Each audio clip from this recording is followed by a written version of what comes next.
Good evening, ladies and gentlemen, and welcome to the Shadow Gallery. I am, as always, your host, James Donnelly.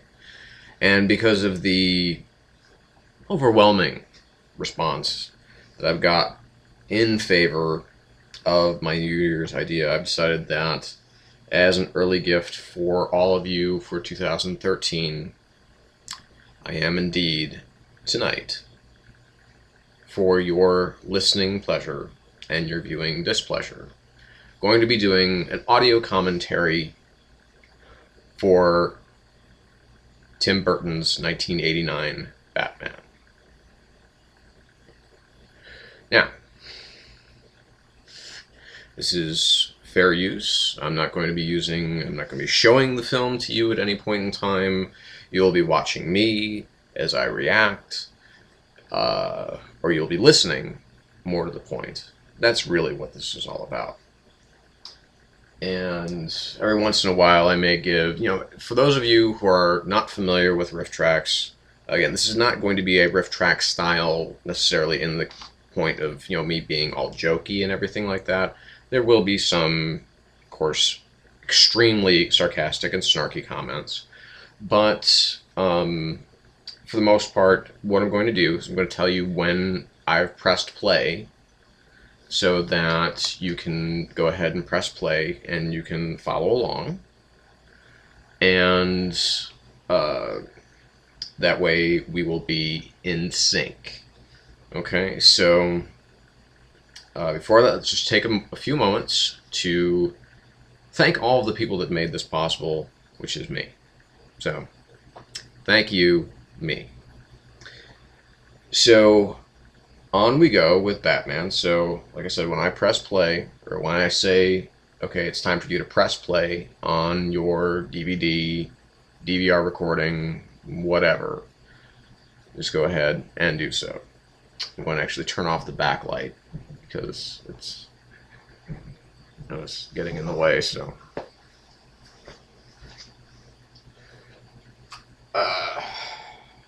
That's better. Okay, so let's get on with it.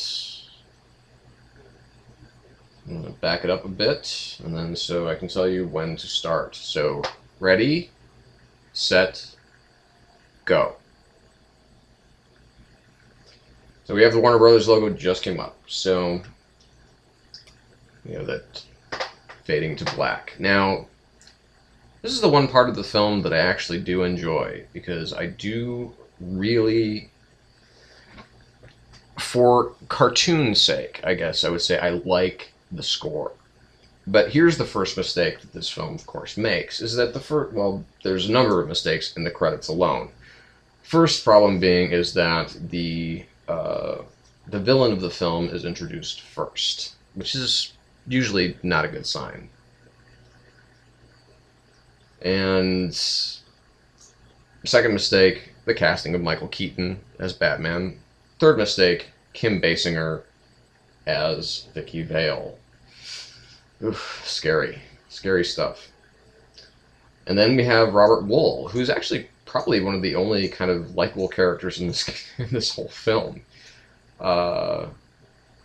Billy D. Williams, oh boy, as Harvey Dent. Michael Gough as Alfred, I really don't have a problem with him at all. Jack Palance, right on. But I like the idea of just this whole opening sequence. I mean, just it sets it up pretty well from the standpoint of because we don't know exactly what we're seeing yet. There's Danny Elfman, who, like I said, and songs written and performed by Prince. I remember when I saw this in the theater, it was opening night, June 23rd, 1989, and everybody just went, boo! Because we couldn't figure out what the hell Prince was involved with this film for. So, now we're slowly, the camera's slowly backing out, and now we're starting to make out the shapes and everything like that. And yes, we have been indeed looking at the bat symbol, which is not used in this film. That's a piece of interesting trivia. Screenplay by Sam Hamm and Warren Scarron, who unfortunately died not too long after this film came out. Warren Scarron, that is. Sam Hamm went on to co-write the next film. But just like from a musical perspective, I do really admire the cartooniness and the bombacity of the score. Gotham City, very, very, very bleak. Very bleak. Anton Furst's production design for this film is pretty impressive. It's just sad that everything... Now, what we're looking at here is this is literally like the only city set that I think is used. This was all filmed on, you know, at Pinewood Studios. And some... Yeah, some jerk holes. And of course we have the mother, father, and young child leaving the theater. Every cab in the city apparently is just ignoring these two people. And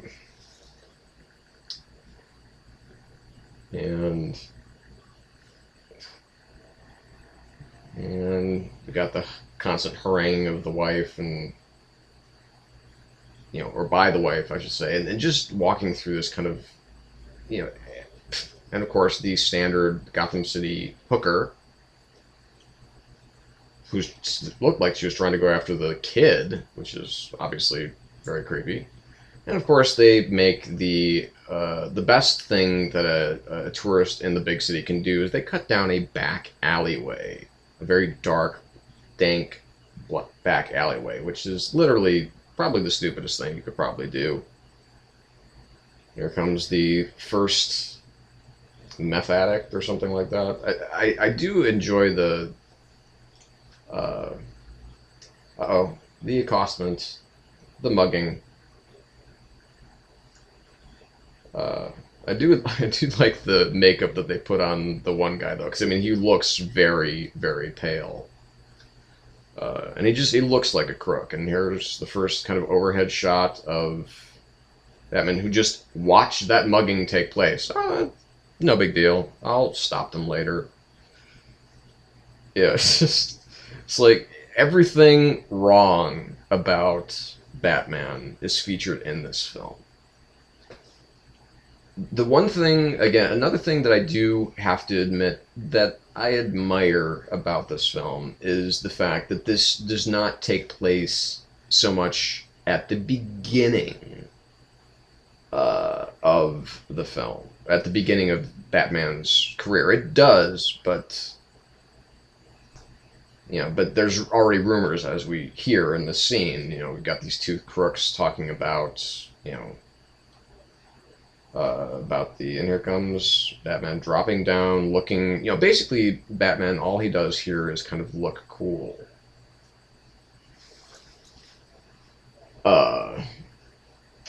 But you know, again, this whole film, you know, here's the first thing that we see Batman do. Spread his big cape, jump down, and get shot twice. 3 times. 3 times he gets shot. 3 times Batman gets shot. That's the first thing we see Batman do. And then back up.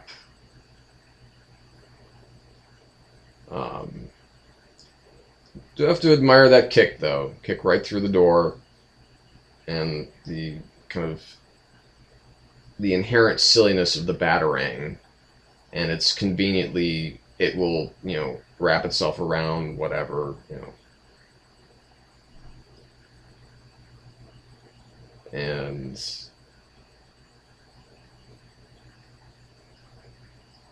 what are you? I'm Batman.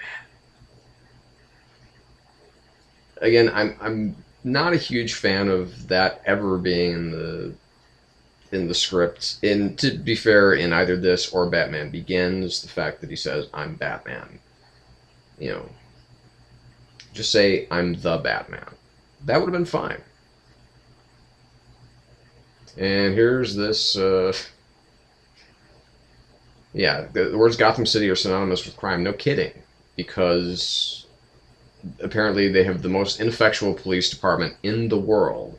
And this just the great big huge headshot of Billy D. Williams as Harvey Dent, the one of 3 actors that will play him in Batman films. And, you know, the Carnation and everything like that. And yes, Mayor Borg. How great is that name, huh? You know, we got, you know, this big, you know, of course, there's the empty seat for Bruce Wayne because, you know, Bruce Wayne is busy out doing other things. And then here we are in, I'm assuming, what is either Jack Napier's apartment or Alicia's apartment. Of course, he's messing around with playing cards and looking smooth, and Jerry Hall, goofball. You know, the fact that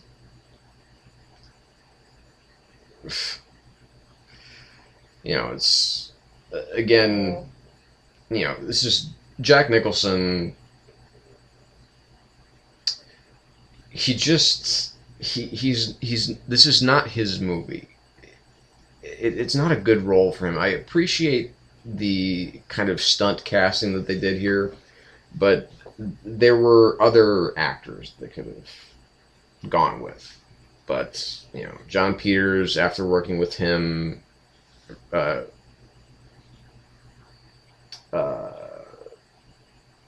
in The Witches of Eastwick, having produced that film.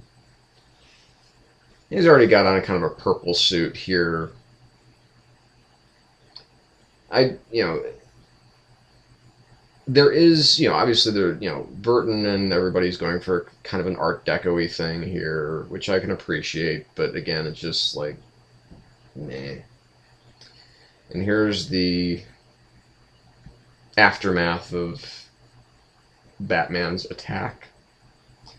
And here's Lieutenant Eckhart, who basically almost should have been Harvey Bullock, because it's basically the same character, except he's a crooked cop. Which I believe is kind of how... and here comes Alexander Knox, the intrepid reporter. And again, his journey is easily the most interesting of any character in the film.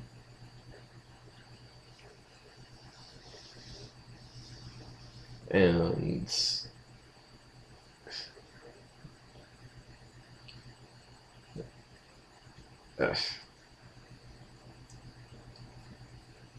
yeah, again, there's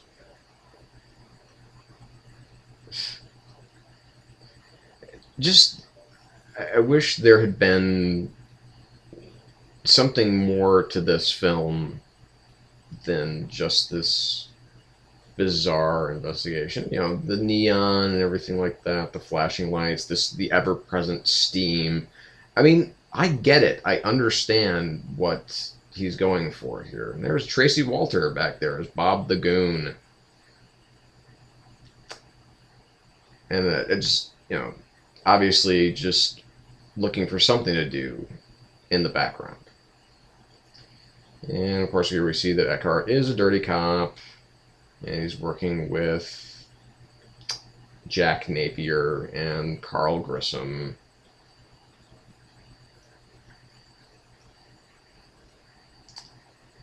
And, you know, the fedoras.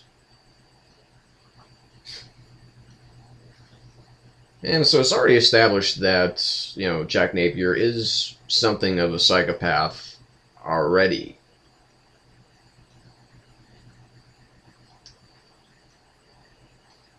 I do have to admire the speed in which Bob the Goon pulls that gun on Eckhart. It's pretty good. But yeah, I mean, there's no transformation here. I mean, here I mean, if they're going to explore the origins of the Joker, and this just seems like such a throwaway line, where you been spending your nights? Like, how does he know? Why does he care? And that's so obviously a backdrop. And here's the parade discussion. It's like, this city is apparently 200 years old, and even, it's just, and everybody's just freaking out. Yeah, it's, I don't know. And, Pat Hingle as Commissioner Gordon, again, not good. But, Knox, of course, going after the Pulitzer. And here we have the Bob Kane illustration of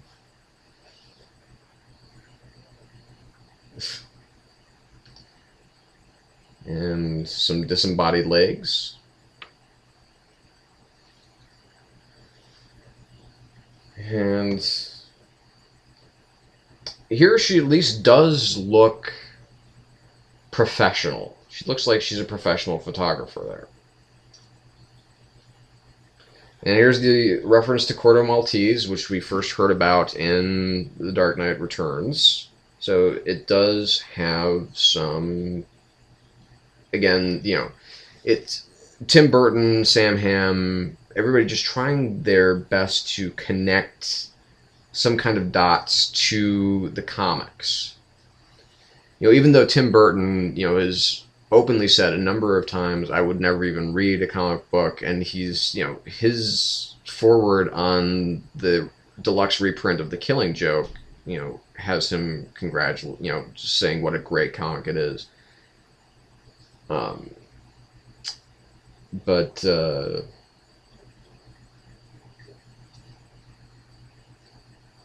you do wish things would turn out better for Knox.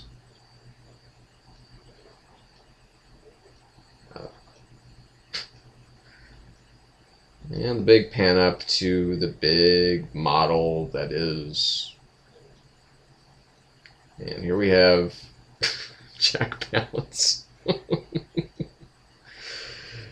The first hearing that we hear about Axis Chemicals. We have the Monarch Theater, which is, I'm assuming, some kind of reference to the Monarch Playing Card Company, the Red Hood.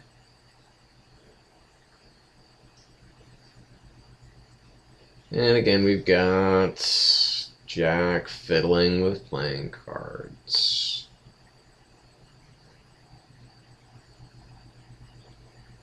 And still wearing the purple suit.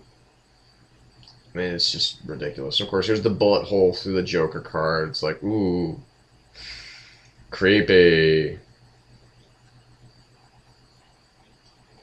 And the really not so subtle look to Jack from the moment that they share between Jack and Alicia.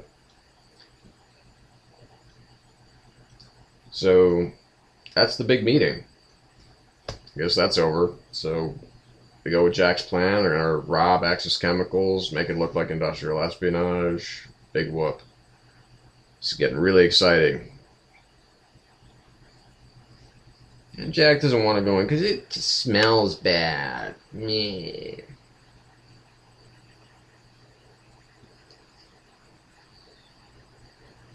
You are the one guy.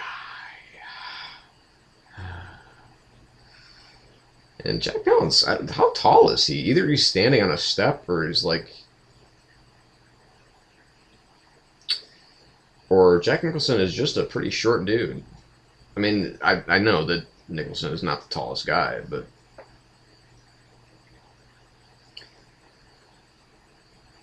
Okay, so... Why call the cops? Basically on his own... On the thing that can get... Even if he's in his back pocket, on the one thing that can get him, maybe put away, tied to whatever kind of criminal enterprise is involved in. Of course, here we have the castle, the Wayne Manor, that's in everything here. And here we have all of Gotham's high society gambling their fortunes away. Again, all of this does sort of make sense because this is a fundraiser, and all of this makes sense in a Bruce Wayne sort of way, that this is something that he would do.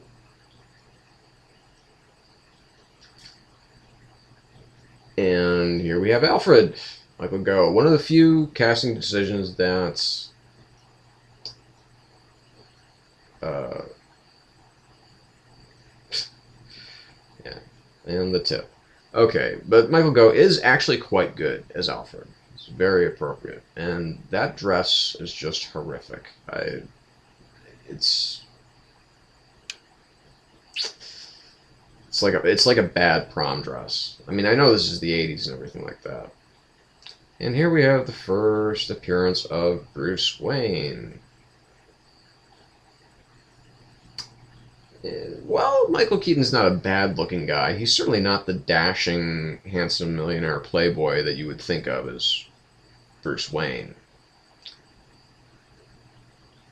But again, oh, I can't do anything with this pen. I'm just going to stick it here. And here's Alfred to make sure that Bruce Wayne just doesn't look like the totally idiot clown that, and he's just, I mean, he's so socially retarded that it's like, no, nothing about this is Bruce Wayne at all. But again, I understand things are open to interpretation. You can make your, you can make whatever kind of film you want your own way when you're dealing with someone that doesn't have, well, at least at this point in time, what's 50 52 years of of history behind him. I mean, that's, here we have, everybody canoodling at the same spot as far as and Knox just trying to get his story, and we have, yeah, it's again that, I don't understand this whole idea of Eckhart, wanting to basically being called to to set up Jack Napier for the fall, when again he can be tied to everything that is found by the police. Now, I can understand maybe Eckhart absconding with a few files. And here we have the armory, the checkered floor. I saw something on crack.com today, which is like, films and shots, in certain places that appear in so many,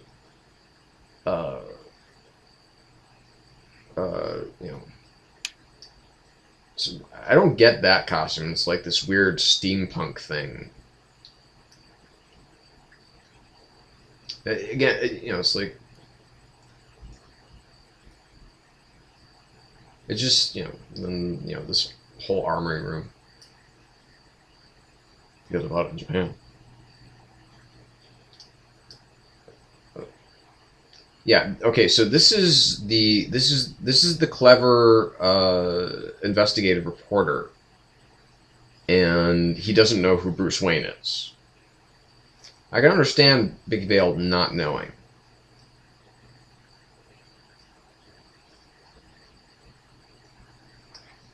And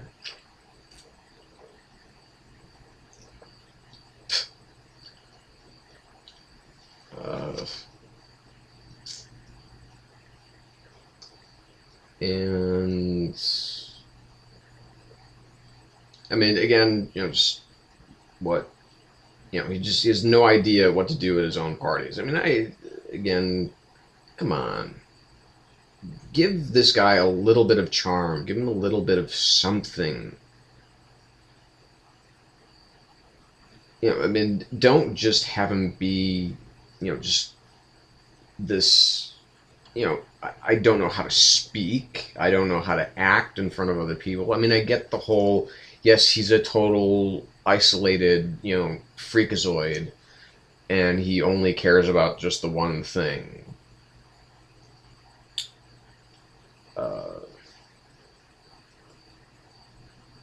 And give Knox a grant. Yeah. Well, so far, it's just this film is very embarrassing. And yes, that just happens to be why in that room of all places would they have a huge two-way mirror? Why? Why is that necessary? Why is he that paranoid? Seriously. No. That's just, it doesn't work at all. And, this whole armory is just kind of ridiculous. I get, that, he's going, that Burton is going for some kind of iconography or something like that, masked people, armored people, whatever, but it's just silly. I mean, this place has, that he has, his, oh, and he's wearing glasses. So Batman apparently has to put in contacts when he goes out to fight crime. Again, why? Why would you do that? Why? Why? I mean, there's nothing about this Bruce Wayne to suggest that he's some nearly superhuman detective, crime fighter, anything. He's kind of a skinny yutz. I mean, he's just... I mean, I guess that's maybe smart for the fact that he is who he is. I guess that would throw everybody off the scent, but, whatever. So we have these very shiny Gotham City police uniforms. And of course, all the hoods, they're wearing fedoras, and they got on pinstripe suits, and, so I mean, they're making a 30s gangster film, with this, again, this added element of, of this modernistic, twinge to it. Uh-oh. Things are bad for Jack and his crew. And wouldn't you think some of these guys would be more loyal to Carl Grissom than they would be just to Jack Napier? Here comes all the colored liquid that's going to start spraying out of everywhere in just a few moments. And here comes badass Commissioner Gordon. There's, these cops, it's like, it's this kind of almost jackbooted thug. It's blow the collar. Yeah, okay. I mean, your cops are already, they're already shooting up the place. So, I mean, I don't understand, Eckhart's whole point there. But anyway, it doesn't make any difference.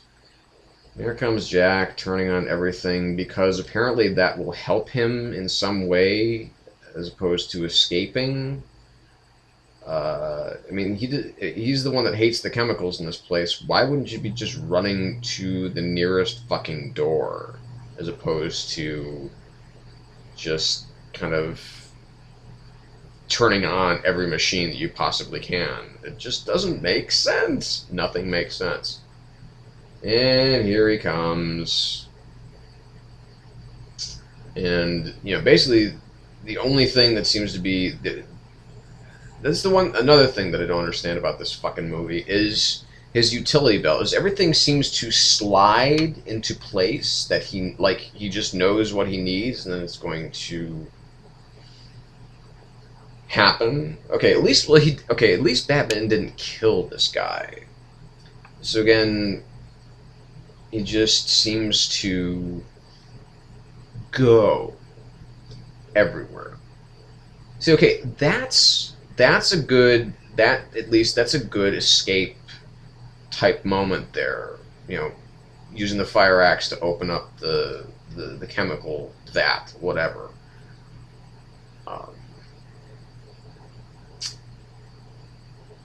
And this place is pretty huge. I'm surprised there aren't more cops here, but I guess there is other crime going on. So, and boom.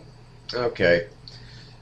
So that, and we'll see the bat symbol as we move on. Now, these costumes designed by Bruce Ringwood, who's done a lot of work in Hollywood.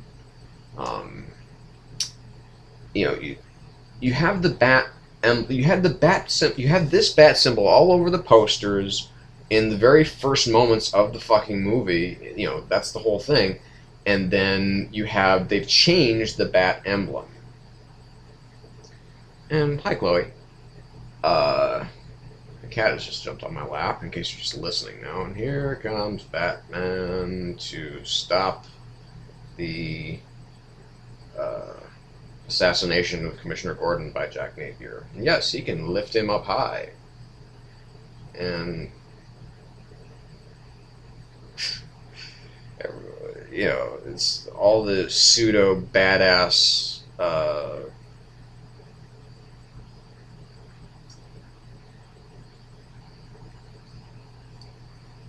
this first confrontation scene. It's like, yeah, I'm just here.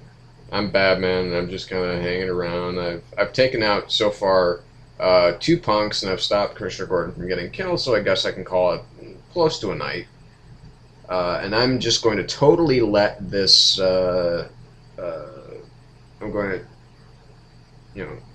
to totally let, admittedly a bad cop just get killed. So here's Batman mistake, I don't know, number 8 or something like that in the film so far. Like that was something that Batman would never do. And there he is again. Here comes I just blocked a bullet with my gauntlets because I'm that fast. And it ricochets, cuts Jack's... I don't know how it does this exactly. But I don't understand, Batman has obviously, so far in this film, he's kind of shown not much of a regard for human life. So why even try to catch Jack Napier in the first place? And if this thing is a vat that actually spills out into a main waterway, then... again, I can appreciate the fact that this is trying to replicate the Joker's Red Hood origin, but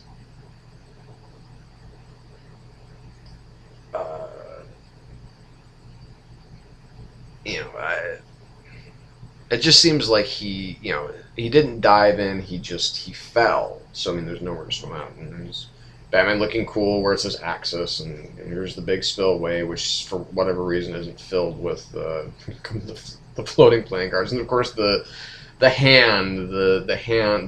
creature from the Black Lagoon hand, I call that, because there's whatever.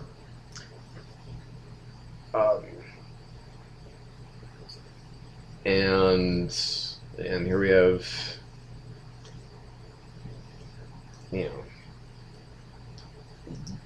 When everybody's trying to look smart in this film, it's basically, that's when the glasses come on. That's when they're trying to look smart.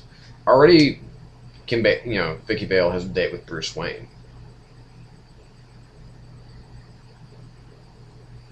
I don't understand. It's like, and she also drives a 1982 Chevette or something like that. That's her rental car. She does look pretty nice here, I have to admit that. And I have to kind of admire the goofiness of this dining room moment.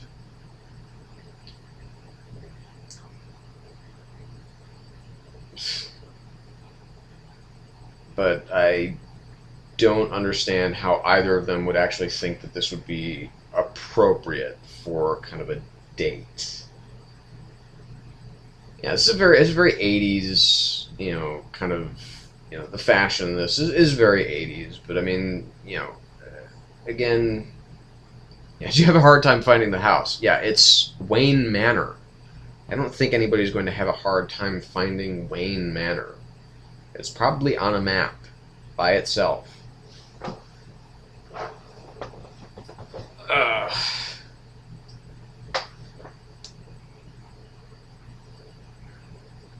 yeah, he's never, and that's, you know, it's a decent joke, you know. So let's go into the kitchen and let's have Alfred embarrass the living hell out of, you know. So he tells all these stories and so on.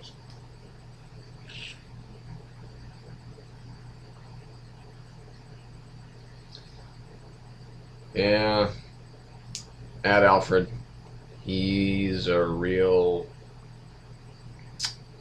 card, that guy.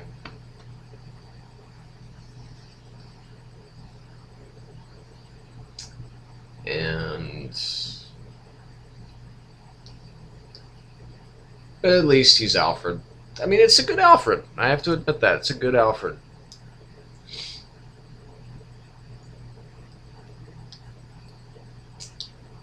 And here we have,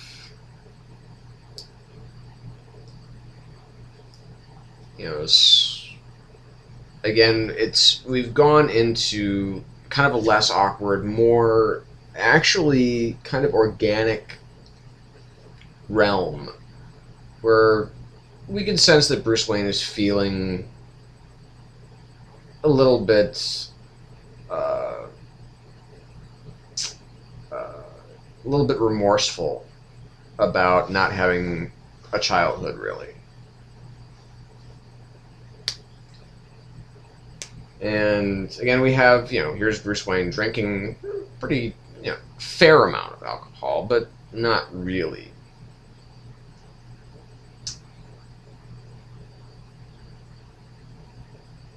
So, yes, that's stupidest car. Of course, you know, here we have back to, again, one of the only sets they have, you know, a little room that has surgery on it. And like I said, I get what Burton's going for. He's going for this very kind of 30s, 40s film noir vibe, you know, even with this kind of, you know, foreign, you know, sounding, you know, doctor and everything like that, like Joseph Mengele or something like that.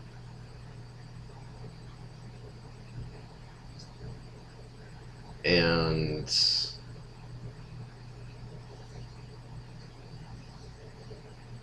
you know, so I mean, again, this does make sense in the case of, okay, well, this is a man who had a very bad day and then became a lunatic. But no, he was already a total fucking lunatic before any of the scarring, before any of the bleaching of the skin, and the most disgusting surgical tools I've ever seen. And yeah, like this guy would be able to get 2 blocks without somebody, well, he would kill everybody in his way, so I guess there's that. So I mean, it's kind of a creepy moment here, and here comes the date rape scene. Because basically, as we know, Bruce Wayne probably not drunk. Vicky Vale definitely drunk. And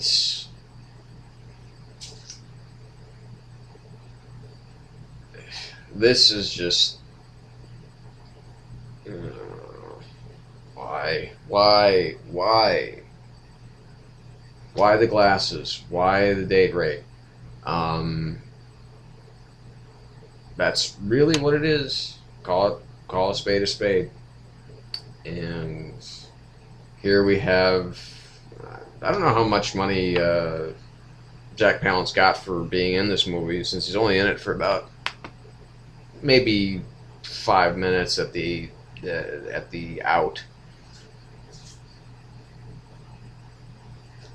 And again, this is a decent reveal of the Joker.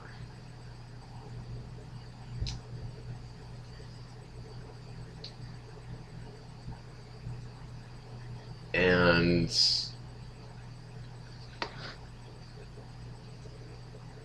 because, you know, he's completely cloaked in shadow until we start, of course, we start to see the white face coming through here. And of course, this would be a lot more, you know, this it would have a lot more effect if you couldn't see the face at all.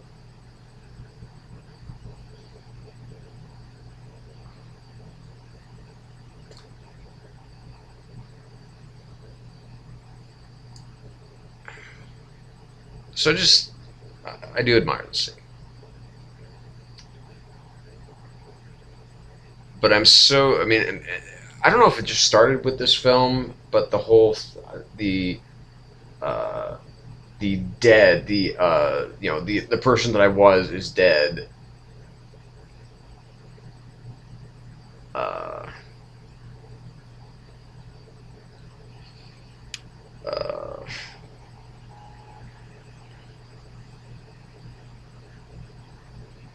wouldn't you think that Carl Grissom, the biggest boss of crime in all of Gotham, would be a little bit better guarded? But again, no matter.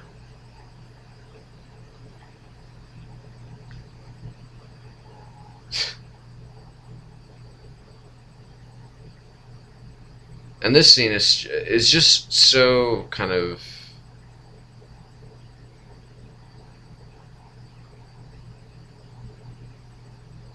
yeah. I'm gonna get me some, and then I'm gonna. But I can't sleep. I'm just too wound up. So apparently, when Bruce Wayne can't sleep, he goes and puts on his inversion boots and hangs upside down like a bat. Oh my god, that's so brilliant. Oh boy.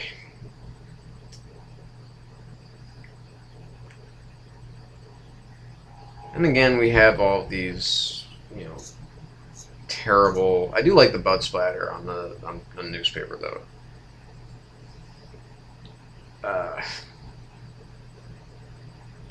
Well, they get a load of me.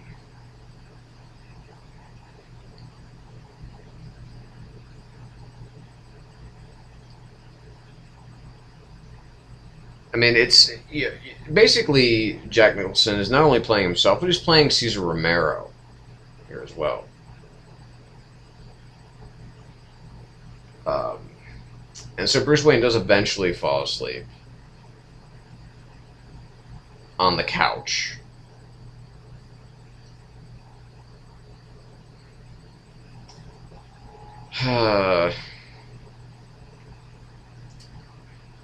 This, so going out of town. So Bruce Wayne is either going to remain completely incognito for the next couple of days as an excuse. Again, Jesus. I mean, that's a Michael Keaton inflection. That is not something that is a Bruce Wayne inflection. And again, it's, and here comes Alfred fucking it up. Screws up Bruce's big lie that he's going to be out of town. So basically just nailed her, just seemingly for the...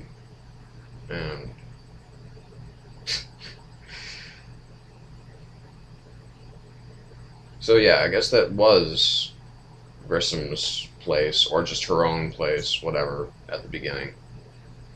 He's just sipping a martini. He's got a nice little fez on.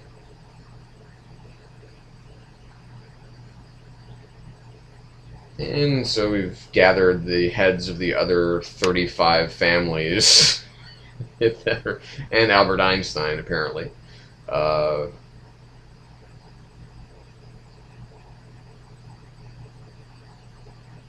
And God, that is truly horrifying. That's a horrifying vision. Just that awful, kind of pancake makeup. But this is a nice Joker moment.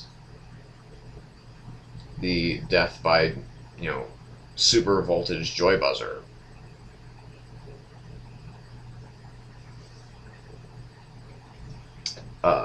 But again, it's just,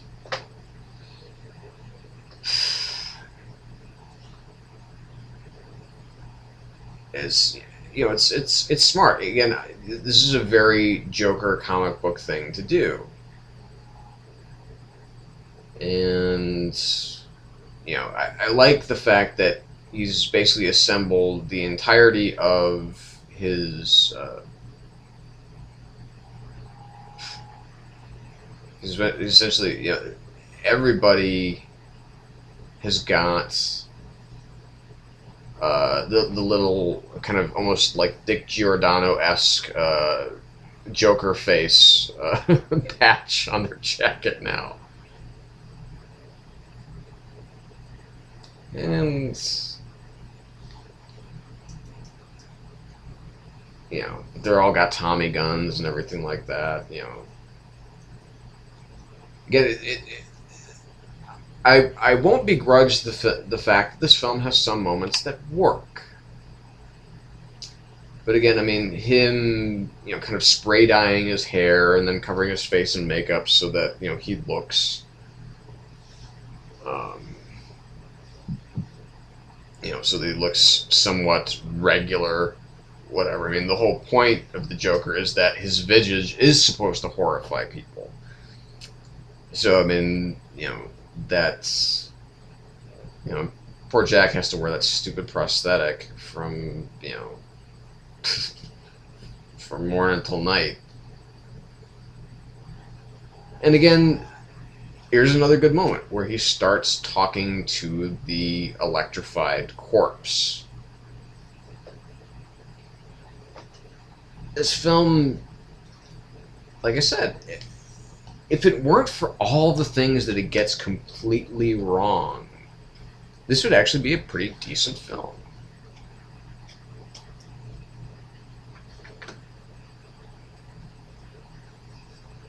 And it is interesting how many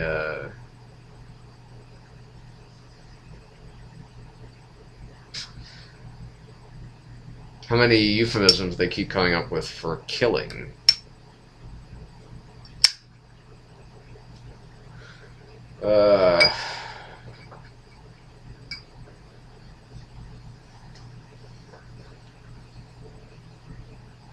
And here we have Vicky's 18th costume change, I think, by this point.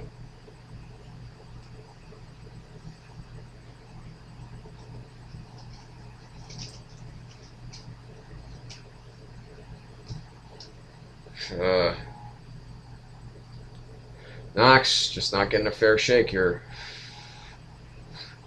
Like, there's nothing about Bruce Wayne in any of the files of the biggest newspaper in Gotham City. There's nothing about Bruce Wayne. And he's, I mean, okay, I can buy this, okay? Again, he's traveling incognito.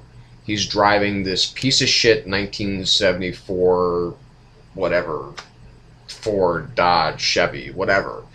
It's just this crappy old sedan. I mean, these are basically cars they had on the, you know, these are cars they had on the back lot of Pinewood Studios for the last, you know, however many years, and they just figured, oh, we'll just bring them out.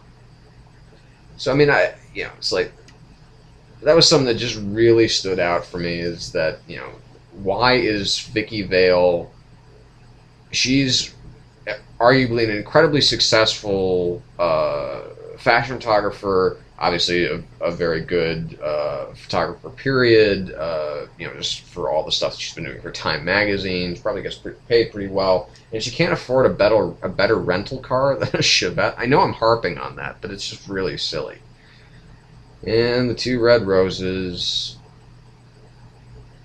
for what we know to be the death of his parents at this place that in the comic books is so accurately referred to as Crime Alley. But there's been that is one thing that's bothered me about all of the Batman films, is that none of them mention crime alley. It's just the alley that this happened in. It's not referred to as crime alley. There's just should have been nice to see some nod.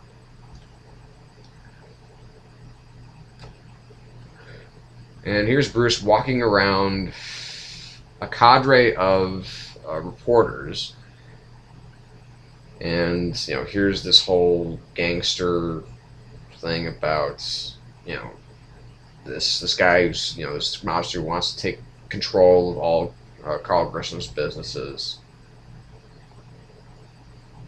and Knox cracking jokes, and again here's Vicky following Bruce Wayne, trying to get some pictures. Here come the mimes of death.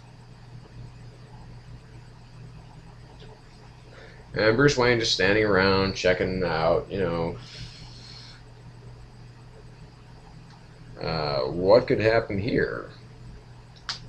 Well, since there's a mime, we must know that, and, well, there's a second mime. And they're not very good mimes, either. And there's Bob taking pictures so that it will lead to something else.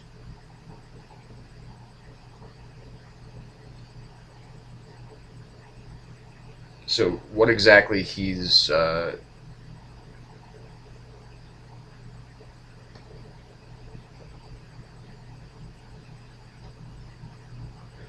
and here's Joker.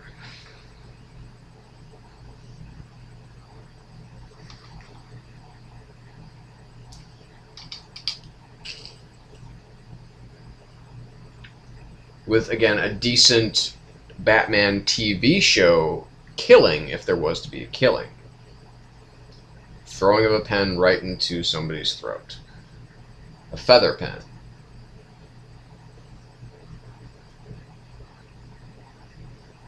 And here come these hoodlums just shooting up the place, and Bruce just standing around. He obviously wants to do something.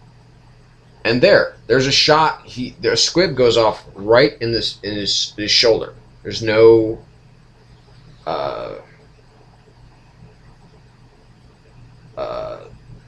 so the bullet just passed right through his coat. I don't get that. That makes no sense. Why is he walking around in such a daze? I mean, this is potentially a man of action. I mean, despite the fact that, yes, he wants to cover up his, his secret identity, but, and everybody's got machine guns and so on and so forth.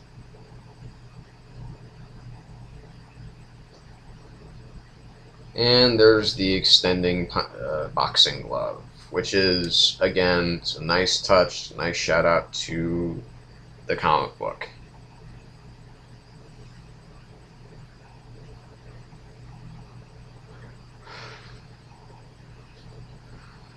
There's Bob. No, this film needs an enema, Jack. The film needs an enema, not the town. Again, I still don't understand the bullet hole in the coat thing. Doesn't make any sense. Not at all. And here's of course, Alfred trying to explain that Vicky Vale, she's just too good to let go of. Even though the fact that she's a reporter and, that she could expose a secret identity and everything like that. At least Bruce kind of brushes it off. Which he should. And Alfred continues to press the issue. And again, I can kind of appreciate the fact that he knows that that Bruce Wayne, and this is something that does unfortunately happen a little bit in the Nolan films, but for the most part, you do see Bruce Wayne does his own research, but here he's sending Alfred to do all of his detective work, to do all of his research.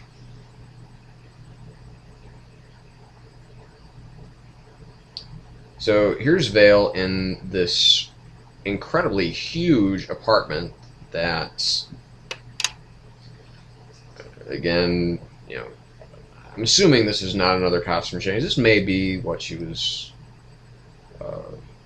wearing underneath all the beret and everything like that, and all these pictures that she's taking of Bruce Wayne.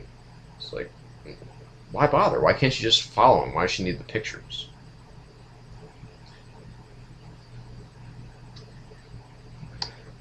And I appreciate this too.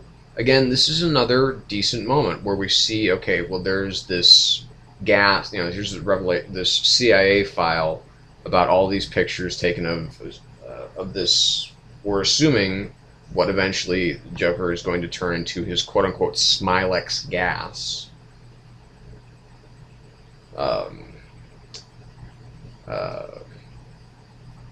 And how did he get close enough to take that picture? But anyway,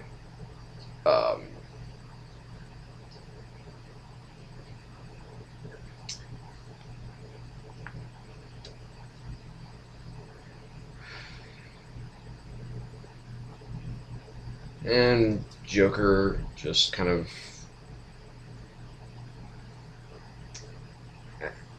how does she date? How does anybody even know that she's dating Wayne? She had one date with the fucking guy, and it seemed to be a pretty private date.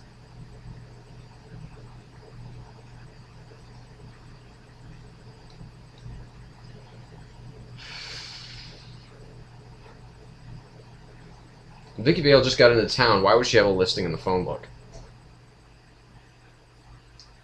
I do admire the fact that he's, you know, again, you know, cut out all these pictures, and but again, he's just not the Joker. He is he's an adaptation of the Joker for film purposes.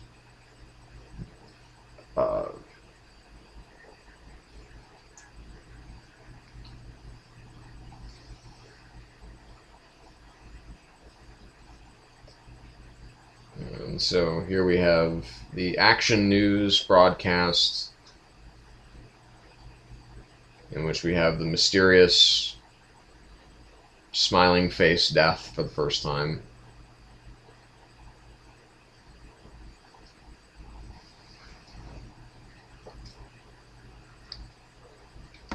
And those shoulder pads, wow.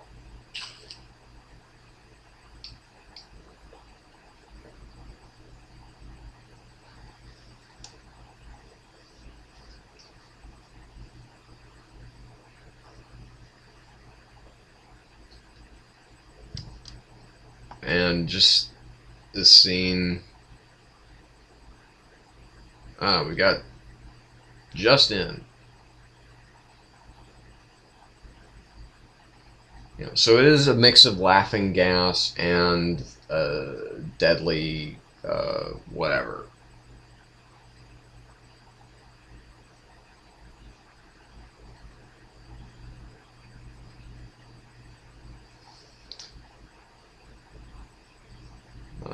And here's Joker capitalizing on his newfound fame. And this is, I mean, to be fair, this is a pretty decent Joker threat. I mean, I've got to be fair about this. Again, it's a pretty decent Joker threat. Having, you know, shipping out, you know, everything that, you know, by essentially holding a city hostage.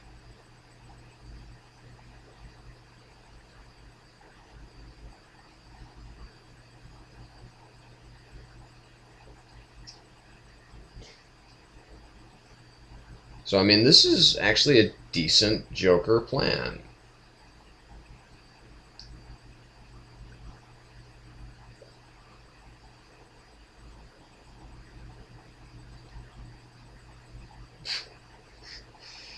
And this whole kind of goofy commercial again. It's very much out of like kind of this the '70s like Englehart, Marshall Rogers run on Batman. You know, the laughing fish and everything like that.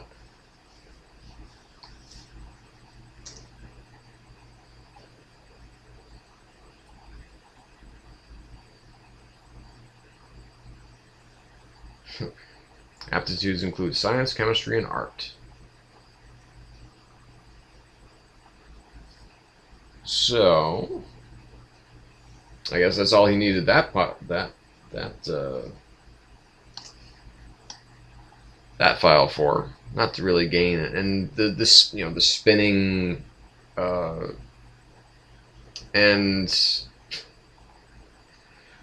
and I do like this, of course, the follow up where the newsmen are, you know, the newscasters are clearly not wearing any makeup and they look like shit.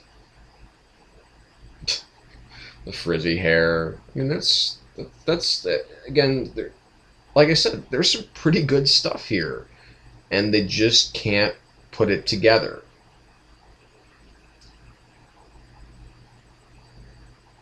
And, you know, I mean, again, this whole pressing to do this stupid centennial or this bicentennial parade, you know, again, just doesn't seem like it really should be a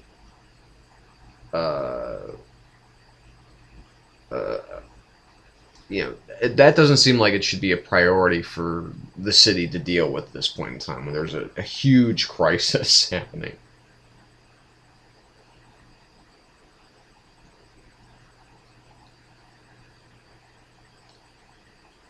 Uh-oh.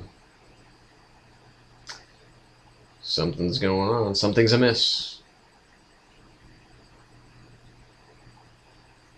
And we've got this Phantom of the Opera mask that Alicia is wearing.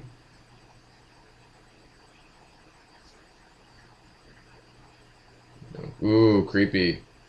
And here we have, I don't know who that's supposed to be. But this, you know, this museum with these, you know, super duper Art Deco design, it actually does kind of seem like an art museum.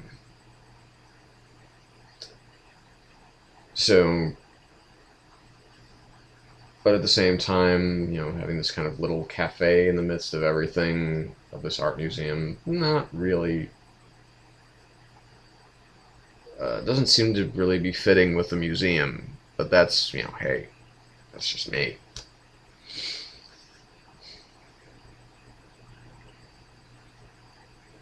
And another costume change. She's quite the clothes horse. And apparently doesn't like doing her nails. So the Flugenheim Museum. And here's a mysterious box. Of course, written in crayon like a child would. And it's a Dayglow gas mask.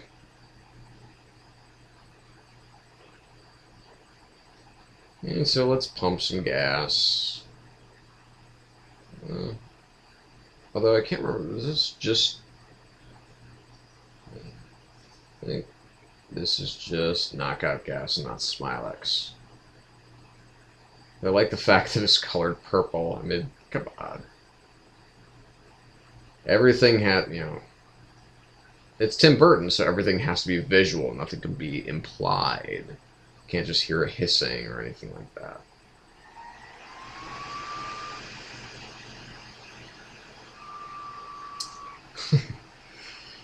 Yeah, this ridiculousness of him wearing this, you know, flesh-colored.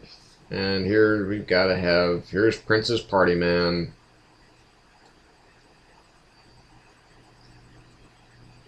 And everybody acting like a bunch of retards. I mean, you know, you could just kind of tell this sequence was like, okay, well, we have Prince, We might as well do. Might as well use. Uh, might as well build a whole sequence around one of his songs.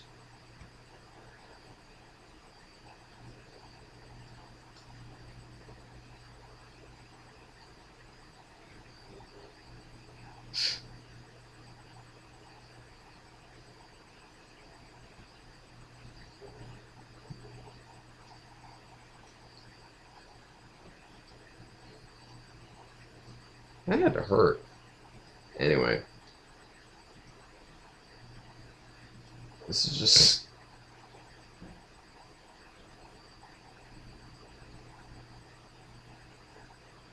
doesn't make any sense, but whatever.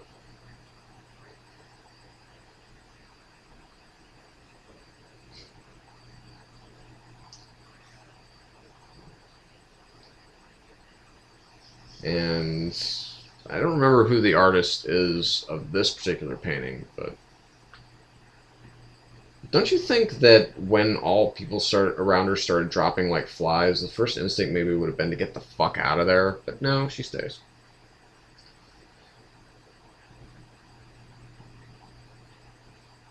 Because Vicky Vale, well, I don't think you have to be that bright to be a photographer. Although I know some photographers that are very bright.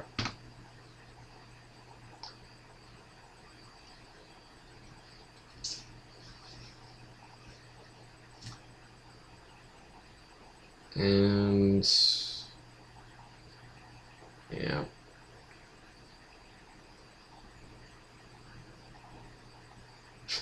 Really? I mean, would the cover of Time magazine actually say who the photos are by? Is it really that important? I don't think so. Whatever.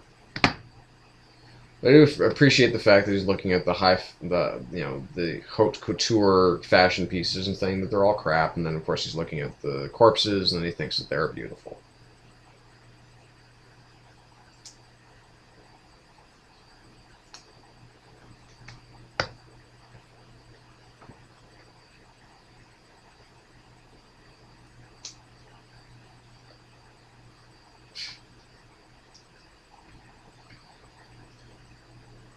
And the world's first fully functioning homicidal artist. Well, A Face on the $1 Bill. Now that is something that, now I did actually read the novelization of this movie. Yes. I was 14, give me a break. And I read the novelization of this movie, and that's something that they do not do in the film. And we'll get more to that later. And we see why, okay, why he's trying to get Vicky Vale other than, just as a lay. Because that seems to be...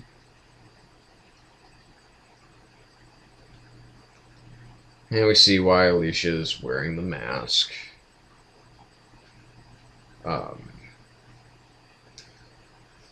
Is because she's been horribly scarred by Joker. By Jack, whatever.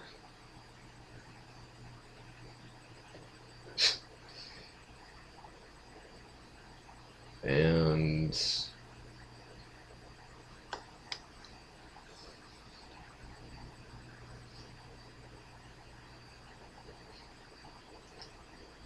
she doesn't really know anything about that.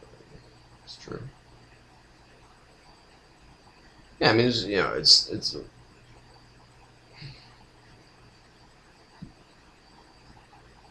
and here's the acid squirting flower. Kind of have to appreciate that. And yes, throw some water into his face. And going through the whole Wicked Witch thing, and so she decides to comfort him, even though she's seen everything that he's capable of. And here it comes, busting through the skylights. And yes, he has a gadget that will allow him to do that in a place where he obviously doesn't really need it. Why is he running away from these criminals? Okay, I can get the fact that he's gotten uh, he's gotten this captive out of there safely, but no. This is where Batman would go back in to beat the living hell out of those criminals and take them in to meet justice. Instead, no, they're running away from them. So again, this is just another incident in which, yes, they get Batman wrong. And the design for this Batmobile is just, it's so just silly. It's a really boring looking Batmobile. I mean, it's just, I get the fact, yes, it's supposed to be kind of like this jet engine type of thing. But you can tell it only does about 40 miles an hour max. I mean, these, Ford POSs that are behind it are, can probably go faster. And here's the super duper turn harpoon, which apparently he couldn't have done properly if he just, had a parking brake or something like that, like most other cars. Well, and there comes the flying cabbage and everything like that, because you have to hit a fruit cart or some kind of cabbage cart or something like that. Good brakes on that car, although again clearly only traveling at about 15, maybe 20 miles an hour. And yes, let's run away from everybody that we're trying to stop, except for the police, which I can understand. Okay, he wants to get away from them, but for some reason, and here come the horrifically CGI'd shields of this vehicle, which makes it just look like a big, this weird, moronic cocoon. So for some reason the cops can't get through, but the assailants with the guns can still find them wherever they're going. And of course, Vicky Vale just won't shut the fuck up. And Batman looks like he's touching himself in that last moment. I don't get this whole idea of the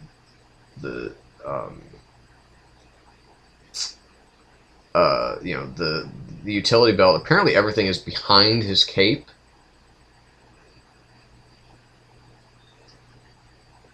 God, she needs to stop screaming. Please stop screaming, Vicky. Please stop screaming. And yeah, that's a smart thing to do. I'm going to drop and seemingly be, I'm injured. No, I'm going to kick this guy, kick that guy, just get snagged into that. And again, it's shot again, twice, point blank range. Whatever kind of body armor that is, it must be truly amazing.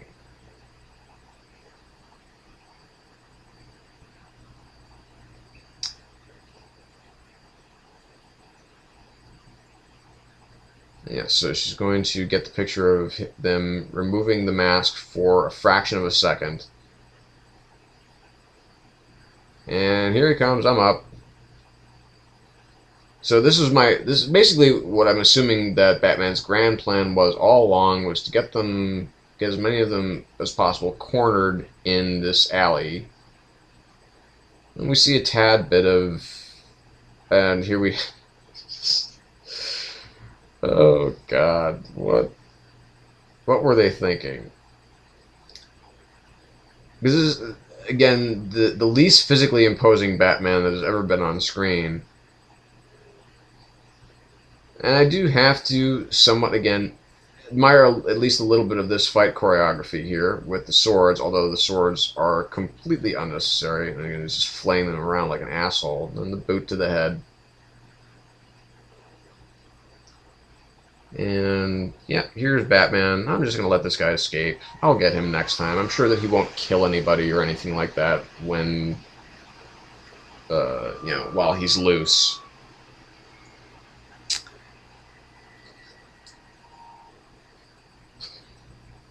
And yes, his magical remote control Batmobile.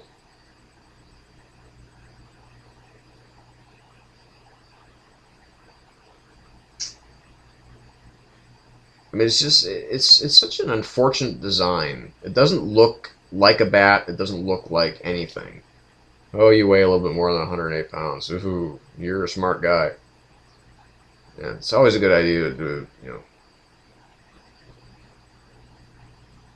can obviously tell that was a shot where they just backed the car away from him. That's another thing about this film is it looks terribly, terribly cheap. And here we have the drive back to the Batcave through the back lot of Pinewood Studios, because there's all, again, obviously a lot.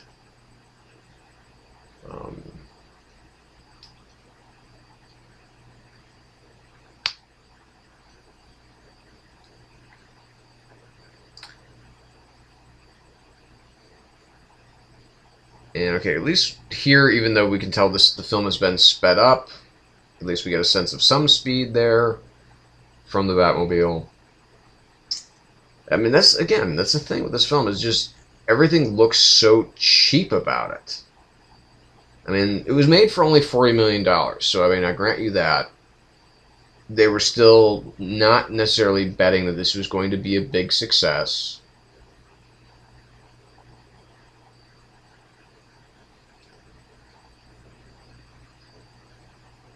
And that is a really fast opening door. I like the idea of it being a hologram, but that, it's just a cave wall that opens and closes really, really fast. Oh, Vicky, what have you gotten yourself into this time? Oh, Jesus.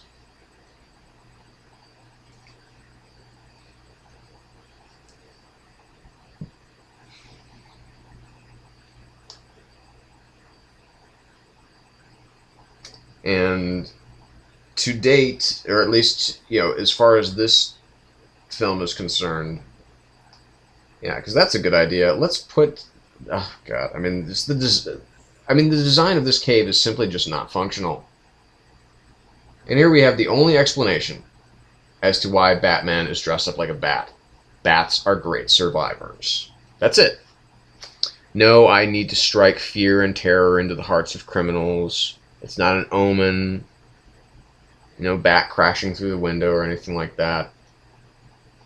No, anything. Nothing to do with bats other than the fact that bats are great survivors. What a crock of shit.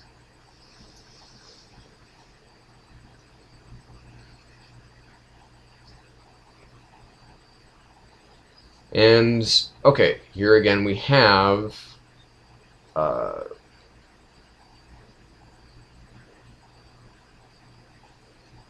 an example of Batman detective work.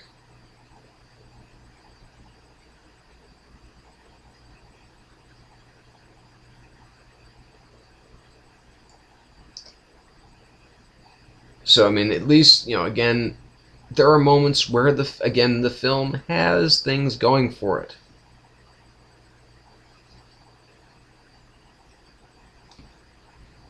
And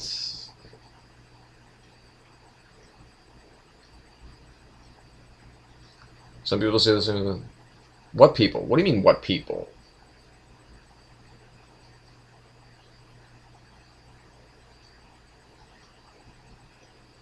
I mean, he knows that the press is saying all this shit about him. Doesn't he? Oh, God. And here's the Dracula moment of the film that I call it. I'm going to embrace you in my cape. And here come the bats flying all over the place. Even in the comic book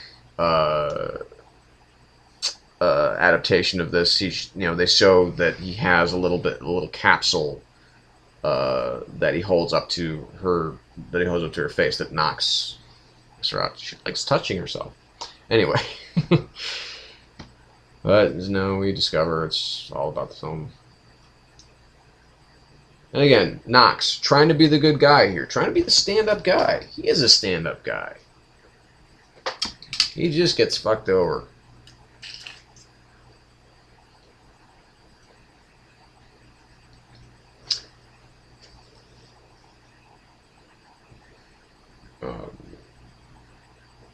And so here we have newspaper finally is able to break the story on why would anybody listen to Batman specifically?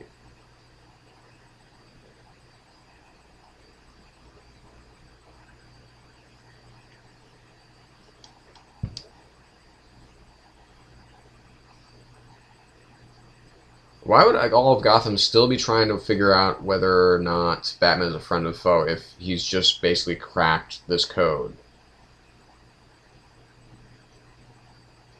And another TV taken out.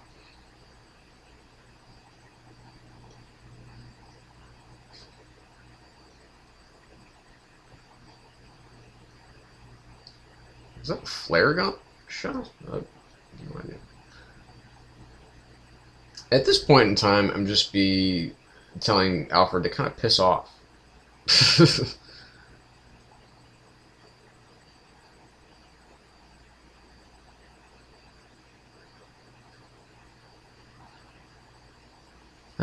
Bruce. Alfred, don't you understand that telling people the truth is only going to get them in trouble? And again, the glasses look. And Bruce, very deservedly, getting a bit of a cold shoulder from Vicky, who has a very nice braid in her hair. She looks actually quite lovely in this scene. But this scene is just, from back to front, this whole dialogue between the two of them is just like, he couldn't afford to send like 1,000 roses to, you know, to really say, hey, I care. No, here's just some little things because I'm just a regular guy.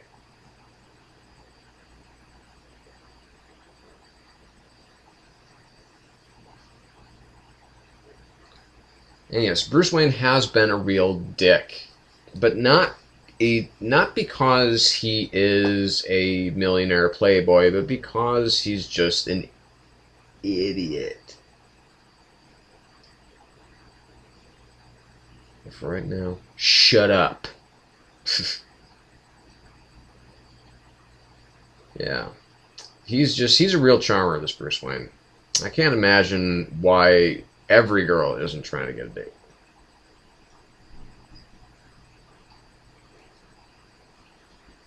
And this whole scene of him trying to explain how people lead double lives, of course, you know, married.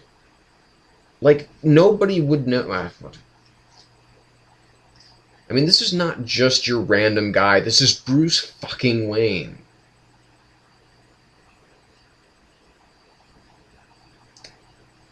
And all of a sudden he turns into Woody Allen in this scene. It's like, my life is very complex. You know, normal people, they get up, they do things, and they go downstairs, they eat breakfast. This food is really terrible, and in such small portions.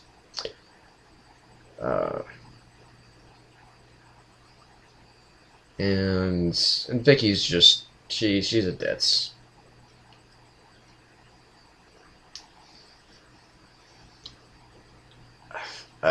Again, I have no idea what anybody sees in this guy.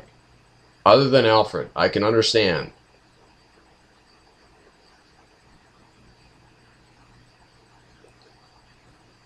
And at least some life is about to get injected into this scene.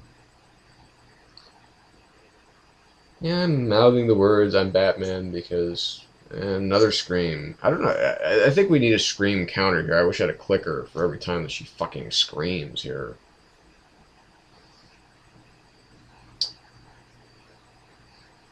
And...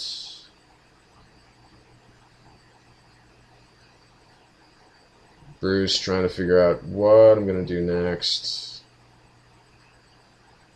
So, what am I going to do with this little piece of tin here?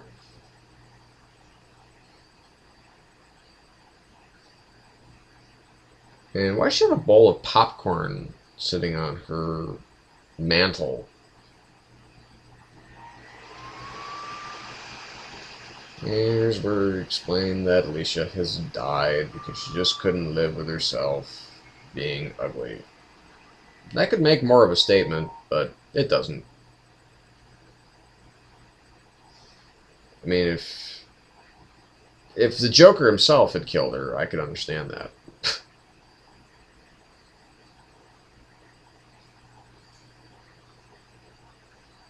And so Bruce, again, coming out. Now, this time, he's decided to come out and confront. Not when he's in costume. But we could just call that guy Boombox Man, because essentially that's all he does.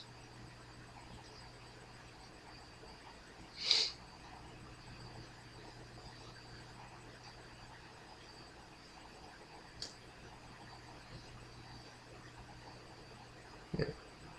I know who you are, yeah. And again, this scene starts to go to hell as soon as these two confront each other. Because we have just this ridiculous kind of almost monologuing by Bruce. Again, something that doesn't make any sense for him to do. And she's just kind of casually eating popcorn, it seems like. She's being threatened essentially. You know, she has a homicidal lunatic in her house, and she's just kind of standing there, whatever. You know, I'm gonna pick up the poker.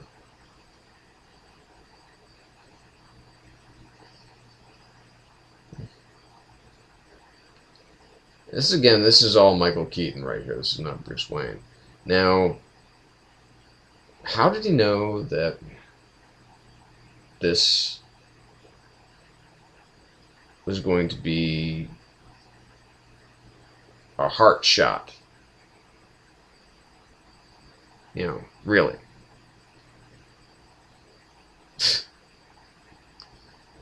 I mean, why?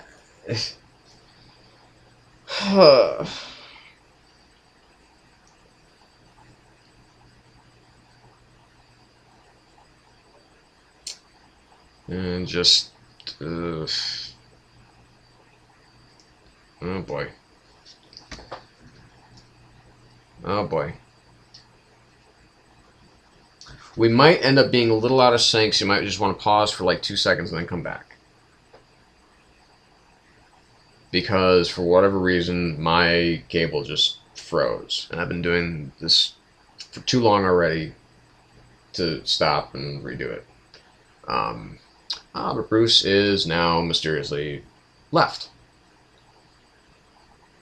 And yes, there is the little bullet that's in the tray that seems a lot larger than it did before when he grabbed it. So a little makeshift bulletproof. And yes, that's the good idea.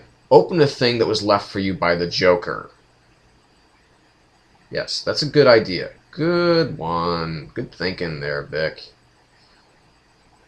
It's like everybody in this film just acts like an idiot. And another costume change for Kim Basinger.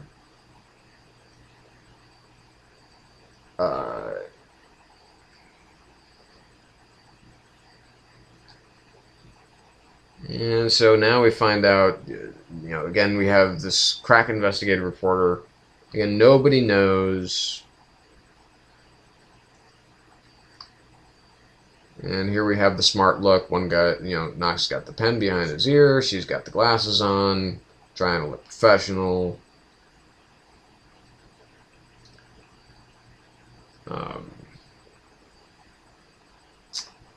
And, you know, here we have the story that Bruce Wayne's parents were killed in the alley.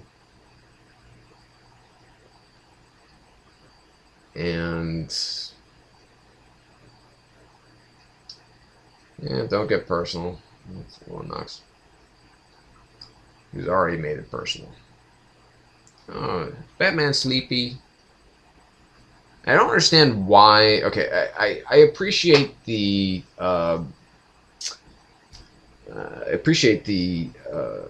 the cinematic significance of having a costume in a vault. You know, so that it, when you open, you have this nice reveal. When it rises out of the ground, as it does in Dark Knight and Dark Knight Rises. Again, here's a nice little warning from Alfred. Basically, he wants Bruce to stay alive. He doesn't want him to be doing this shit forever. And again, backdrop. And yeah, again,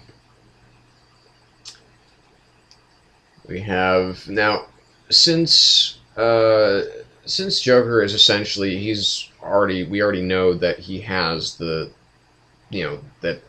pale face and everything like that. Why is he wearing the flesh tone makeup here?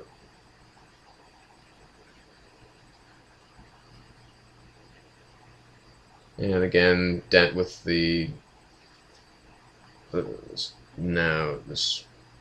dramatically huge carnation on his lapel. He's a smooth guy. And here's the biker. Here's all the bikers, the working people.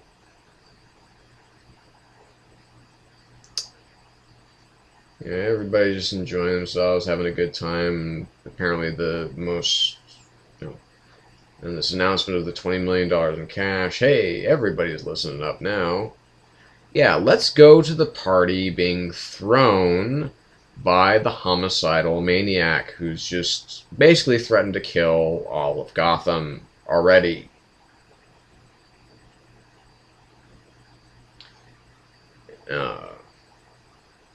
And then, he's got, advertising, basically the fight between him and Batman. And here's Bruce watching this on every screen. Got some bats hanging out in the background there. Rocking the glasses and the fro. And the blue jeans. Looking he's just chill, man.